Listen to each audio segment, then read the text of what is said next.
I'm Joey, I'm Jason. and this is Metal Monster Review. Today we're going to talk about an album from 1992. This is another album from the Big Four. We're going to discuss the 1992 album from Megadeth, Countdown to Extinction. This was the follow-up album to Rust in Peace, which, as you heard in our previous review, how we felt about that record. Now, little fun facts about this album. This was Megadeth's biggest selling album. This album went double platinum, was nominated for a Grammy, and had a lot of standout songs to it. Even though it sounds completely different to what they released the album prior to that with Rust in Peace. Jason, would you like to talk a little bit about Countdown to Extinction? Yeah, to me, this. Now, then, Megadeth made more albums after this, but to me, this is like their holy, I don't want to say holy grail, but like their most popular album. Oh, absolutely. There was everybody knows this. Like, if anywhere, we did Iron Maiden before. I mentioned about Run to the Hills. You don't even have to listen to Iron Maiden. You hear Run to the Hills. Oh, that's Iron Maiden. That's like this album. You play Symphony of Destruction. Oh, that's Megadeth. And yes, that was a popular song for them. It was almost one of their many signature songs. Megadeth's had a lot of signature songs throughout their music career. Peace Sells, Holy Wars, Hangar 18. But there's several signature songs here that are on this record. You have Sweating Bullets. You have Symphony of Destruction. And one thing I noticed here with this album, I love this lineup, as I've mentioned before, because this has Nick Menza on drums, Marty Friedman, you have David Ellefson, and of course Dave Mustaine. So you have this great lineup here with Megadeth, which is my favorite lineup with them, for sure. The album itself is not nearly as thrashy as earlier Megadeth albums, such as Killing Is My Business, Peace Sells, So Far So Good So What, and Rust in Peace. And everything up at that time was very fast-paced, very thrashy. But you have here, it's not nearly as thrashy. It has a slower tempo, but to me, the songs are just really fucking catchy. Yeah, I'm glad you mentioned that.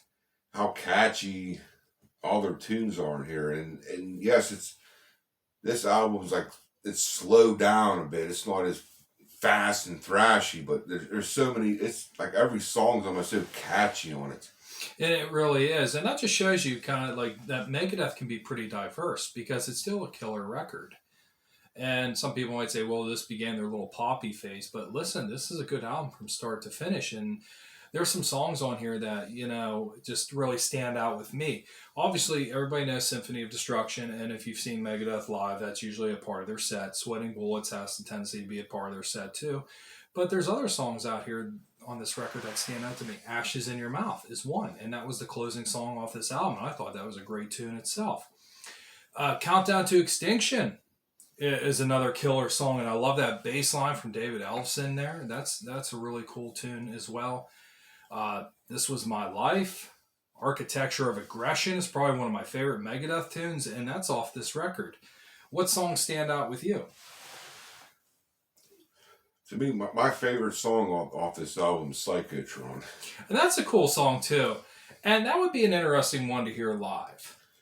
Yeah, when we see, I've seen them 2 times, and I don't think they played that song when we seen them. I've never heard them do, and I've seen them live with you, and I've never heard that one. That'd be a fun one to hear.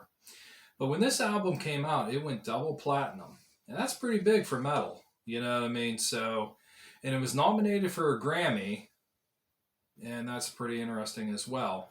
So this album did break a lot of ground, and for it to be the follow-up to Rust in Peace, which is considered by a lot of metal fans and Megadeth fans to be their best record, even though this one obviously sold more copies, but it's a great follow-up album. Could you agree? Yes, I could. I know the cover of this album always freaked me out. Oh, with the old man. Yeah, he's like levitating. Yeah, that was a little strange, but I love the artwork on the back with, as I've mentioned before, with Vic Rattlehead. That is just such a cool... I think if you look on that cover of the album, like they always have the skull with like the headphones on and the mouth like wired shut. I'm pretty sure on that cover of the album, if you look, there's like a little plate sitting on the floor or something. It has that skull sitting on it. Yes, you are correct. So the artwork really stands out with that as well. Let's see, I'm trying to think what else was off this album here. The opening track, Skin in My Teeth. Are you cool with that? Oh, yeah. And a lot of great guitar work from Marty Friedman. I just can't give him enough praise with what he's done for Megadeth and his time there. I really think Dave's vocals stand out on this too. You're right. He did have almost cleaner vocals, and that's another point that I didn't think of. If you listen to this record compared to some of the earlier Megadeth stuff, Dave's vocal pattern here, and just, you know what I mean, you can always tell it's Dave Mustaine's voice. He has a unique voice. Everybody hears it, and when you hear it, you recognize it, and you know that's him. But like the vocals and everything on this record seem really clean. It's really well produced. To me, this album reminds me, well, I'm going to talk about our little friendship here. Oh, okay. Remember, I think you always told me about, I'd buy an album off Dave Mustaine if all he did was read numbers from the phone book. Yes. Remember that? Yes. And I could say it for like Tom Araya from Slayer too, you know what I mean? When Joey said that to me, I would think to myself of Dave Mustaine actually making an album, just reading numbers from the phone book. And this album, the way he sings, that's how he would sing, reading these numbers out of the phone book. And yeah, and that's true. Because really with Megadeth, I mean, they have really, with the exception of Risk, I'm not a fan of that record, but they've been fairly consistent with their thrash. And even though, like I said, this album is not so much thrashy, the tempo's really slowed down, but it's got a lot of really good stuff off here, and very catchy, great guitar riffs, great drum work, and Dave Mustaine's vocals really do sound a lot cleaner on this record. This is one I would totally recommend people check out for sure. And like I mentioned, I love the song Psychiatrism. The one lyrics he says on there is just so catchy when he's sitting there, the part where he's like, it's part bionic, or what? How's it go? Organic, bionic. Yeah, part bionic. You know, not organic. You know, not a cyborg. It's so it's catchy. A Psychotron. Yeah, and you're like, yeah, that's pretty goddamn cool. Captive Honor's a cool song off this record. Foreclosure of a Dream. Really, in all honesty, I don't think there's a bad song on this record. No, it's nice. I definitely recommend this if you want to get into Megadeth. I think this is like the go-to album because it's toned down. Some of the earlier stuff, like I love the early stuff, but it might be too fast or thrashy for some people. But like he said, it's toned down. It's still heavy as hell, but it's just toned down. But every song is just so catchy. Oh, without a doubt. And like I said, for them, this was their biggest selling album. And if you listen to it, you can understand why.